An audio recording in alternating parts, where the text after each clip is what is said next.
E aí, gente, tudo bem? Aqui é o professor Vitor do CR Cursos Preparatórios e hoje eu vou corrigir junto com vocês a parte de História da prova de soldado da Polícia Militar do Estado de São Paulo, que foi aplicada no dia 17 de nove de 2023, certo?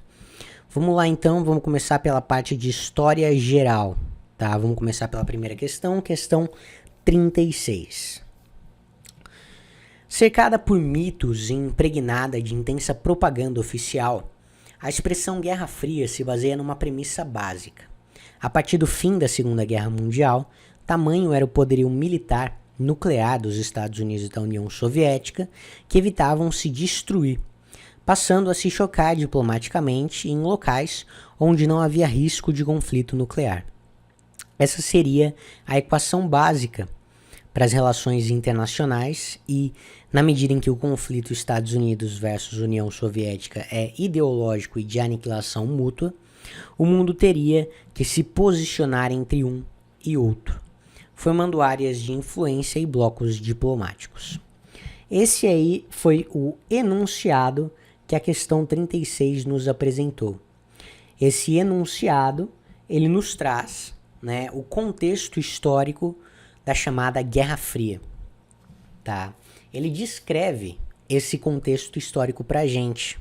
Contexto histórico esse que se deu entre 1947 e 1991, sendo caracterizado por tensões, tá? Por atritos entre as duas principais potências mundiais à época, Estados Unidos e União Soviética, que disputavam entre si pela hegemonia mundial das suas respectivas ideologias, comunismo, socialismo, ou melhor, capitalismo, comunismo, desculpe. E em meio a essas disputas acabavam envolvendo outros países, né? Acabavam levando outros países a se envolver, se alinhando de um lado ou de outro, conforme a questão descreve pra gente, né? Conforme o enunciado da questão descreve pra gente. Agora, vamos continuar para ver o que a questão quer, né? O contexto histórico descrito no texto pode ser corretamente exemplificado. Tá, o contexto histórico descrito, como eu falei, é o da Guerra Fria, aquele período de bipolarização mundial, do mundo bipolar, dividido entre Estados Unidos e União Soviética, dividido entre as ideologias desses dois países, dessas duas potências. Certo? Esse é o contexto histórico. E o que a questão quer é que a gente exemplifique esse contexto histórico, a gente dê um exemplo de algum episódio envolvendo esse contexto histórico, relacionado a esse contexto histórico, que a gente vai encontrar em alguma das alternativas. Beleza? Vamos começar então pela alternativa A, para ver se ela exemplifica a Guerra Fria. Vamos lá. O contexto histórico da Guerra Fria pode ser exemplificado pela Primavera Árabe, que foi constituída por revoltas populares contra governos autoritários e políticos corruptos. Então, a Primavera Árabe, né, conforme descrito aí pela alternativa, é o modo como ficou conhecido esses protestos, tá? Esses protestos que ocorreram em vários países árabes entre os anos de 2010 e 2013.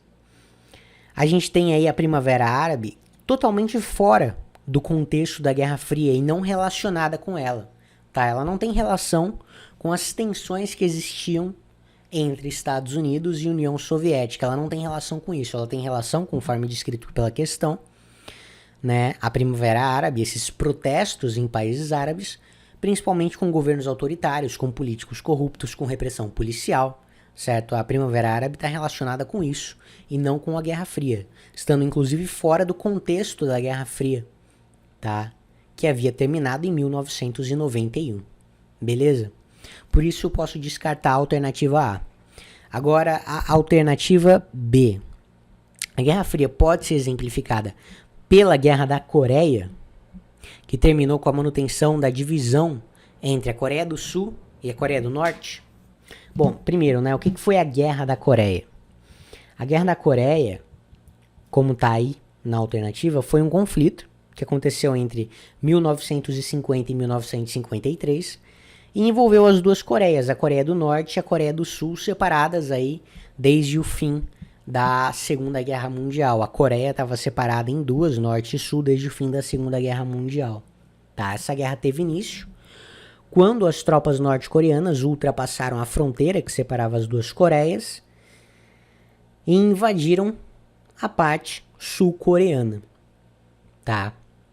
Teve início, então, a Guerra da Coreia.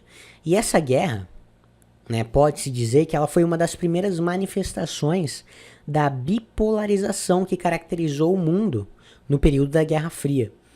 A Guerra da Coreia, ela ocorreu no contexto da Guerra Fria, certo? No contexto da Guerra Fria estava relacionada às questões que envolviam a Guerra Fria. Essas disputas ideológicas e diplomáticas que caracterizam a Guerra Fria e que envolvem as duas principais potências, Estados Unidos e União Soviética. Tanto que, no contexto da Guerra da Coreia, a gente teve aí a China e a União Soviética apoiando a Coreia do Norte, e a ONU e mais 20 nações lideradas pelos Estados Unidos apoiando a Coreia do Sul, certo? Então, eu posso dizer sim que a Guerra da Coreia exemplifica o contexto histórico da Guerra Fria, certo? A alternativa B, portanto, está correta.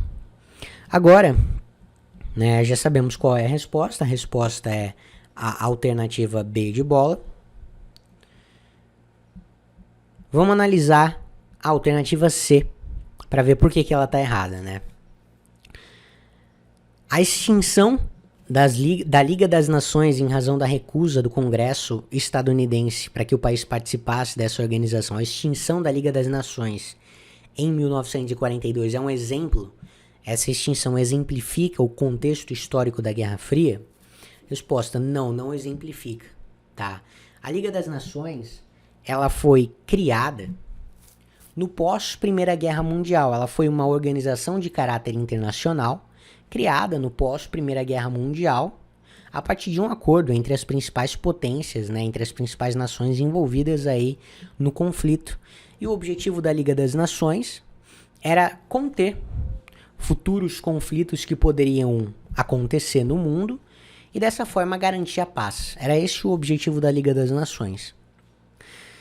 Só que o próprio contexto em que ela estava inserida, que era no pós-Primeira Guerra Mundial, acabou levando a Liga ao fracasso, tá?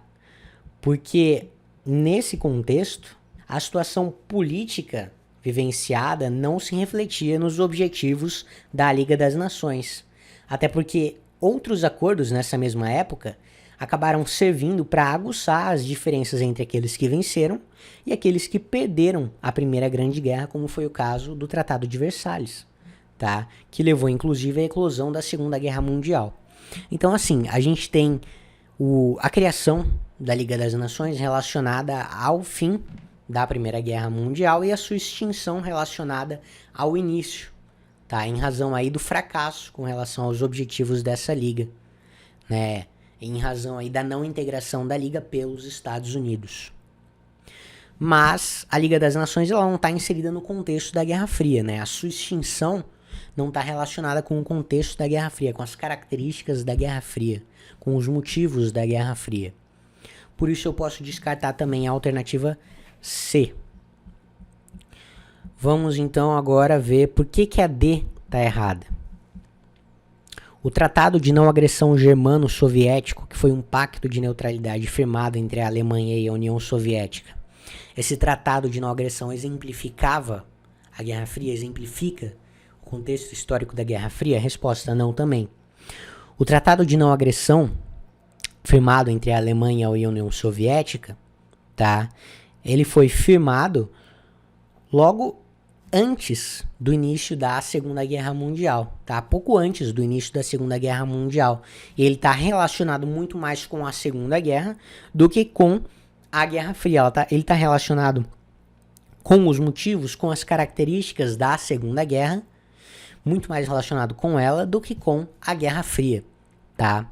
Até porque Hitler assinou esse tratado de não agressão com a União Soviética para conseguir garantir o seu objetivo de invadir a Polônia e derrotar a França e a Grã-Bretanha, certo? Sem que ele fosse incomodado pela União Soviética. Era esse o objetivo dele. Então esse tratado está muito mais relacionado com a Segunda Guerra do que com a Guerra Fria em si, tá? Por isso a questão D, a alternativa D, desculpe, também está incorreta. Por último, a alternativa E, pela Guerra Civil Espanhola, envolvendo facções políticas e militares, concluindo-se com o general Franco no poder.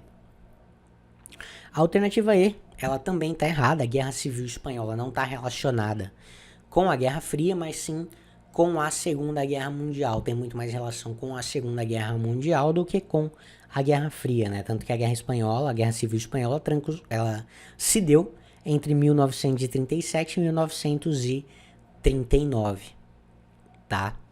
Por isso eu descarto também a alternativa E. Resposta da questão 36, alternativa B de bola. Vamos para a próxima. Vamos para o enunciado. Além da Coreia do Sul, outros países asiáticos ganharam grande destaque com o avanço do mundo globalizado. Esses países ficaram conhecidos como os tigres asiáticos. Além do volume de exportação, também é importante considerar o valor do que é exportado. Países que exportavam bens de maior valor agregado, como por exemplo bens de tecnologia, tendem a se beneficiar mais do comércio exterior do que países que exportem bens com característica de commodities, produtos básicos globais não industrializados. Esse aí é o textinho da questão 37, que trata do mundo globalizado, que trata do contexto da globalização, né? Esse fenômeno de integração das diferentes partes do mundo em razão do avanço científico, do avanço tecnológico, que possibilita aí uma integração cultural, uma integração social, tá? Que diminui as distâncias. Esse foi o fenômeno da globalização. E é disso que o textinho trata, né? Focando aí mais no contexto econômico. Agora, vamos continuar a questão para ver o que ela quer. Considerando o contexto apresentado pelo autor, está correto afirmar que o processo de globalização tem como um dos seus desdobramentos. Vamos lá. A questão quer as consequências do processo de globalização. A questão quer as consequências do processo de globalização, certo? Levando em consideração o contexto que nos foi apresentado no enunciado, né? A globalização aí nesse contexto econômico, a globalização econômica. Vamos lá então, vamos analisar as alternativas para ver se elas estão de acordo. Alternativa A. A disseminação de políticas educacionais de natureza fundamentalista.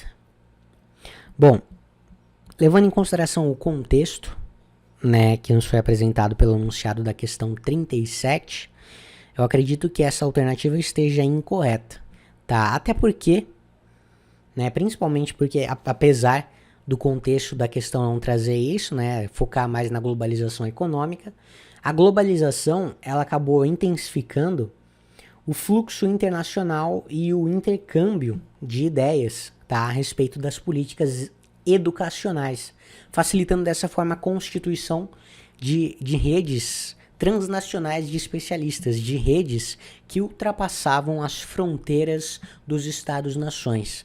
Tá? Então a gente tinha um intercâmbio internacional de ideias a respeito de políticas educacionais. Não poderia haver a disseminação única e exclusivamente de políticas educacionais de natureza fundamentalista. Tá? A gente tinha, como eu disse, a intensificação de um fluxo internacional do intercâmbio de ideias a respeito de diferentes políticas educacionais. Por isso, descarta a alternativa A. Alternativa B.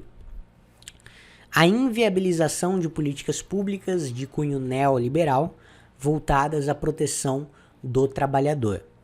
Então, as políticas neoliberais, elas defendem uma drástica redução da proteção social ofertada pelo Estado. Elas defendem uma drástica redução da atuação do Estado nos mais variados setores da sociedade, o que inclui aí a proteção ao trabalhador. Tá? Elas não são voltadas à proteção ao trabalhador e elas também não foram inviabilizadas, essas políticas de cunho neoliberal não foram inviabilizadas pela globalização. Por isso, a questão B também está incorreta. A alternativa B, também está incorreta. Sobre a alternativa C, a integração equitativa entre culturas, tecnologias e economias de diferentes países. Olha, graças à globalização, diferentes culturas e diferentes costumes, tá? Além de diferentes economias e tecnologias, podem acabar interagindo sem a necessidade de uma integração territorial, né? Ou seja, à distância, graças à globalização. Mas o que se observa também é que esse processo ele não se dissemina de forma igualitária, tá? De forma que alguns centros economicamente dominantes acabam transmitindo em maior número os seus elementos culturais. O que ocorre, na realidade, é uma homogeneização cultural, tá? E o mesmo vale para a tecnologia e para a economia, certo? Elas não são difundidas de forma igualitária, de forma equitativa entre os diferentes países que participam desse processo de globalização, tá? O que acontece é que os países, né, alguns centros economicamente dominantes acabam tendo alguma vantagem nesse sentido e acabam transmitindo em maior número a sua cultura, as suas tecnologias, tá? Acabam desenvolvendo mais a sua economia. Por isso eu posso dizer que a alternativa C está incorreta. Sobre a alternativa D agora, a manutenção ou o aprofundamento das desigualdades entre os países. Essa foi uma consequência da globalização? Sim. A globalização econômica, ela está vinculada à exclusão social, infelizmente, tá? Principalmente a partir do momento em que a grande expansão dos meios tecnológicos e de informação não atinge de forma democrática toda a população do planeta, o que favorece aí o acúmulo de riqueza para os mais ricos e dificulta a emancipação social dos mais pobres. Então, o que há, portanto, é um aprofundamento das desigualdades entre os países com o favorecimento daqueles centros economicamente dominantes, tá? A alternativa D está correta. A alternativa D traz aí uma consequência negativa do processo de globalização, da globalização econômica, que é aquela tratada pelo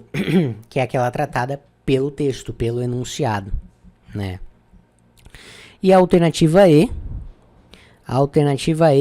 ela fala aí, ela traz outra consequência, né? A queda do conhecimento científico em razão da falta de financiamento público.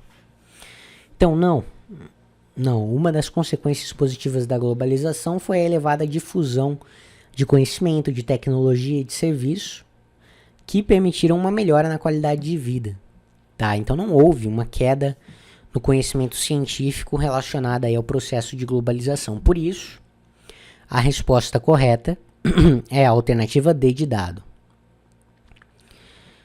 Falamos de história geral, né? Falamos das duas questões de história geral, agora vamos falar de história do Brasil a partir da questão 38. Vamos lá.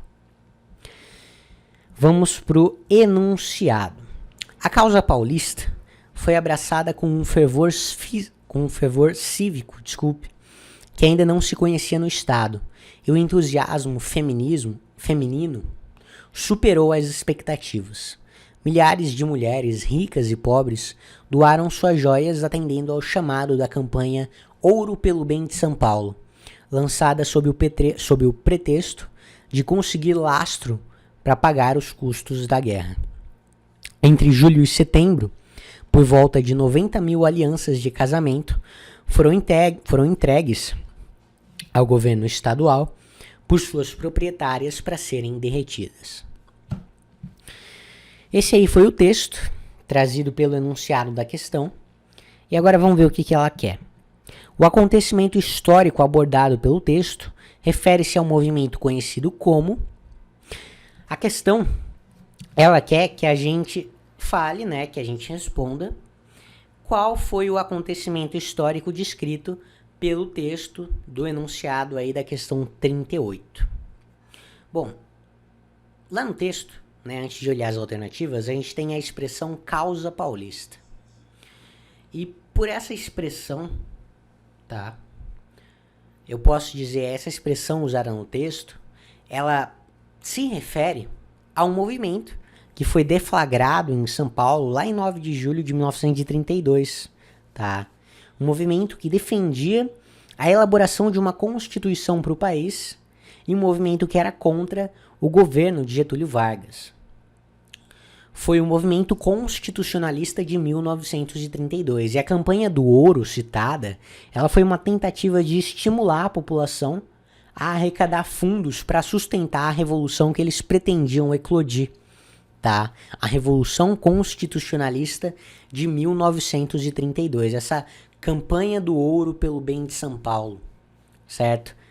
Era para financiar a revolução que eles pretendiam eclodir. Revolução que lutaria contra a ditadura de Vargas pela elaboração de uma constituição para o país, porque até então Vargas vinha governando sem constituição, de forma autoritária, né, de forma arbitrária, tá?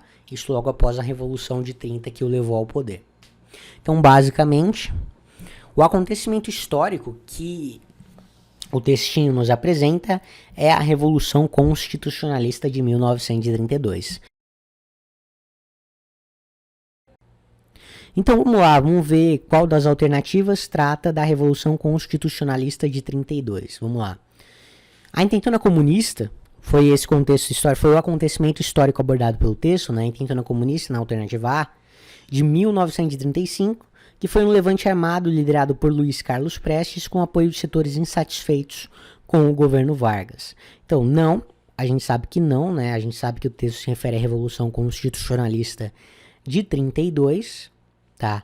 A intentona comunista, ela basicamente consistiu num levante armado de militares de esquerda, tá? Que defendiam a retirada de Getúlio Vargas do poder e a ascensão de Luiz Carlos Prestes como presidente, e que esse movimento contou com o protagonismo da ANL, da Aliança Nacional Libertadora, e do Partido Comunista do Brasil. Tá? Inclusive, esse movimento ele só aconteceu em 3 cidades do nosso país, certo? Se limitou a essas 3 cidades, foi um fracasso. Tudo bem? Descarta a alternativa A.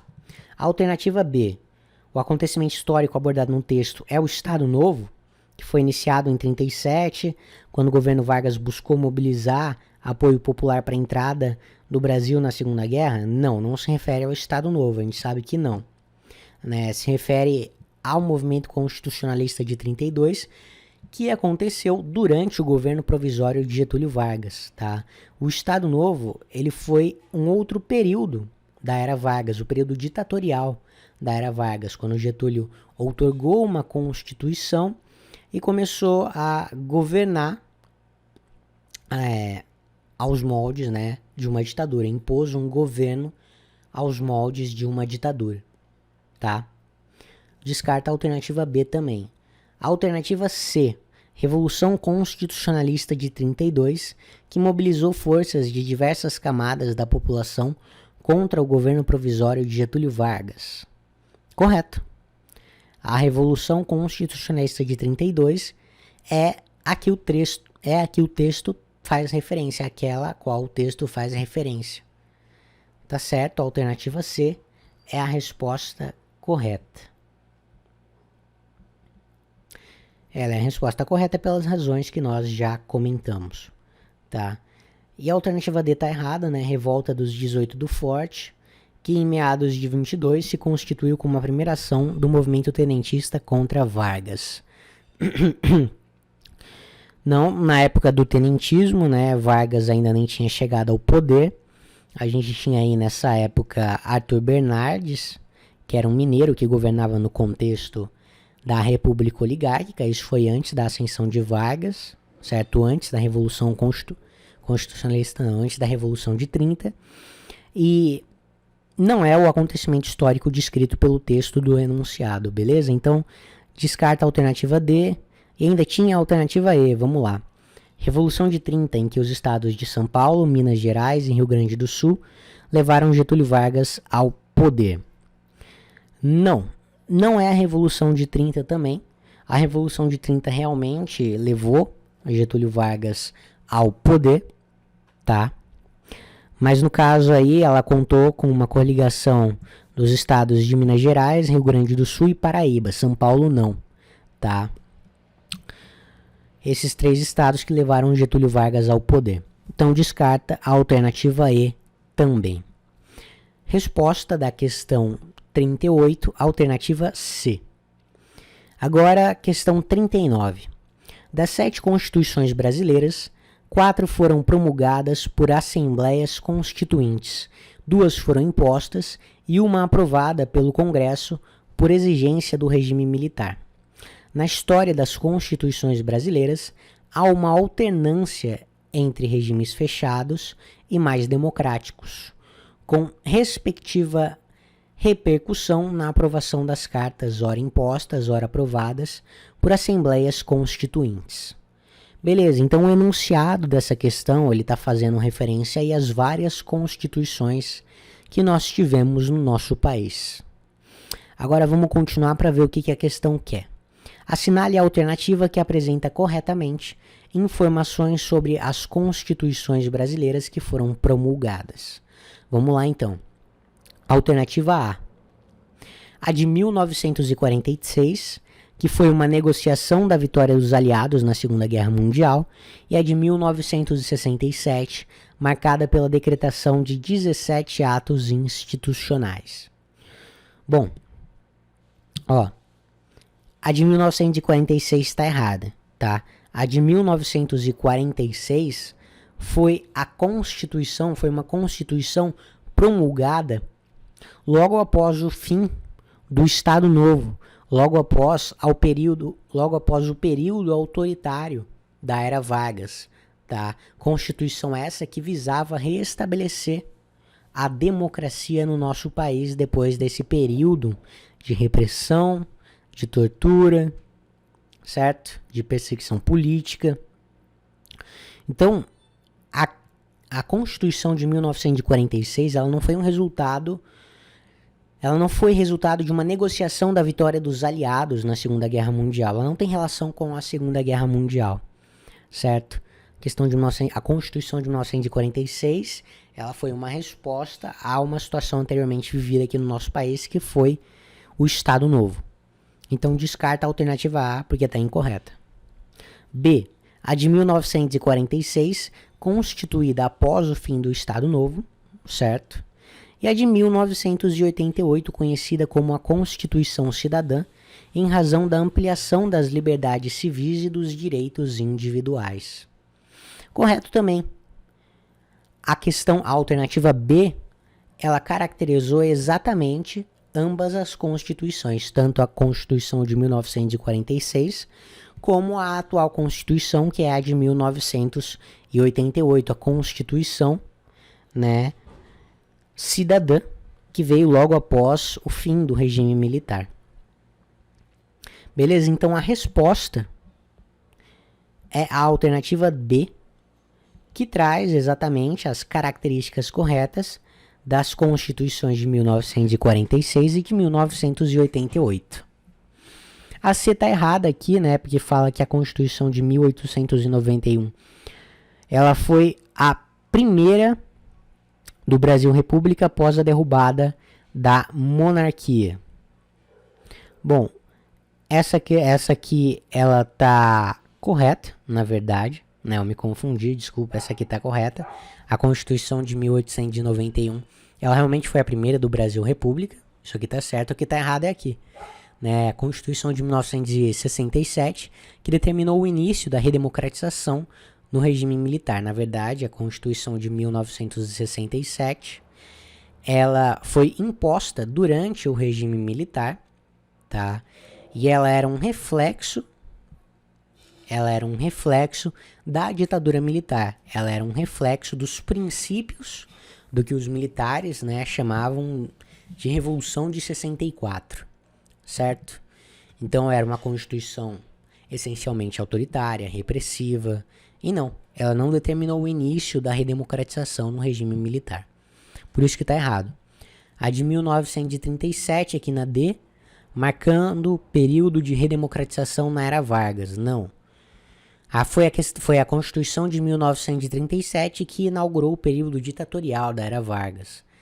E é de 1988 que encerrou o período ditatorial dos governos militares. Tá correto? Essa aqui tá correta, a primeira tá errada, de 1937. Por isso a D tá errada. E aqui na alternativa E, nós temos que a Constituição de 1937, ela foi fruto de convocação extraordinária de Assembleia Constituinte durante o Estado Novo. Não. A Constituição de 1937 foi imposta, tá? Ela foi elaborada por um deputado federal próximo a Getúlio Vargas, né, conhecido à época como Chico Ciência, que elaborou essa Constituição, a de 1937, ficou conhecida como Constituição Polaca e inaugurou o período do Estado Novo.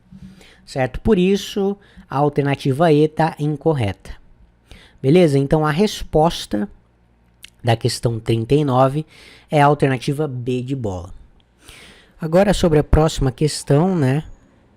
Questão 40. Vamos lá, vamos ver.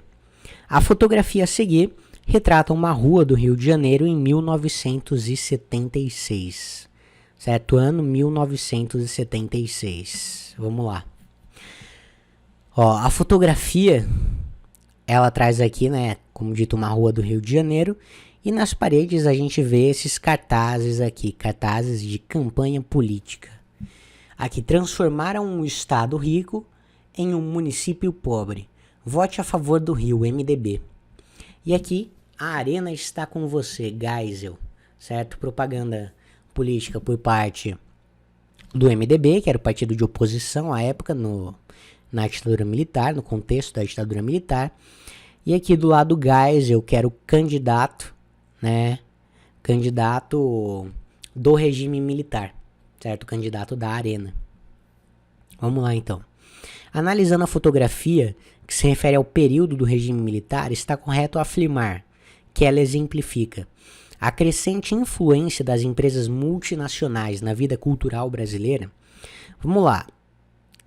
A fotografia, ela está retratando aqui uma rua do Rio de Janeiro em que nós vemos cartazes de propaganda política. Você consegue inferir a partir disso que as empresas multinacionais estão exercendo ainda mais influência na vida cultural brasileira? Não, né? Não tem como traçar um paralelo entre as duas coisas, não tem nada a ver. Eu posso descartar, então, a alternativa A. A fotografia, ela está retratando aí um período de campanha política no contexto da ditadura militar, certo? Vamos para B, então. O relaxamento da censura prévia à imprensa durante o governo Médici. Então, não, tá? Não houve, no caso, a fotografia não reflete isso, tá? A censura prévia à imprensa continuava sendo mantida, tudo que era publicado pelos veículos de imprensa deveria passar primeiro pelo crivo do governo federal, tá?